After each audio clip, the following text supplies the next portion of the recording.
was making noises. We've got ducks in our house, and they were all. It's almost like they were being attacked.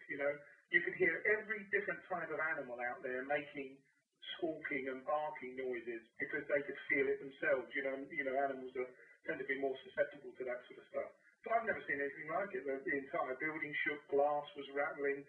We did have a couple of things fall off our shelves, nothing of great value, but it really was an enormous noise.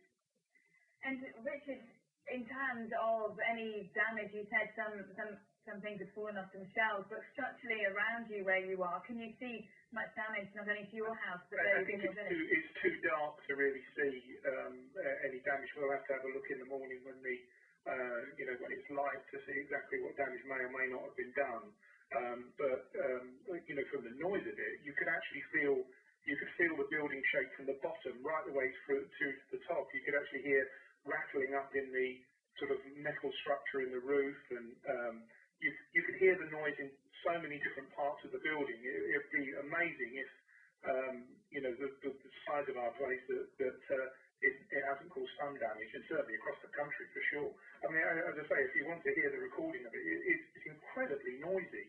I'm sure we would absolutely love to do that. I'm sure if you speak to some of my colleagues after we've had our chat on air, then we would love to bring that to other viewers on Sky News, absolutely. Yeah. Richard, I just want to ask you, we just spoke to another viewer who's in Leicestershire, and she said she felt the tremor at around 1 o'clock.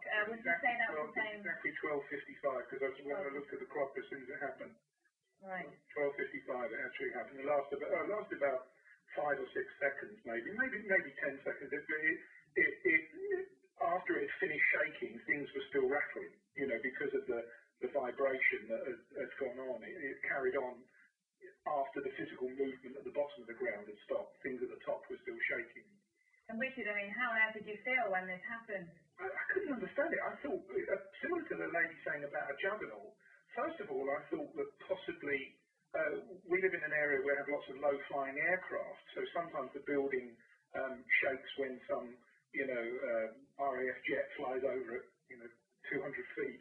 I thought it could be something like that, or perhaps a plane, one of those planes or something that might have crashed, but clearly not if it's been all over the country. And also, again, because we live very close to the sea, we're only half a mile from the sea.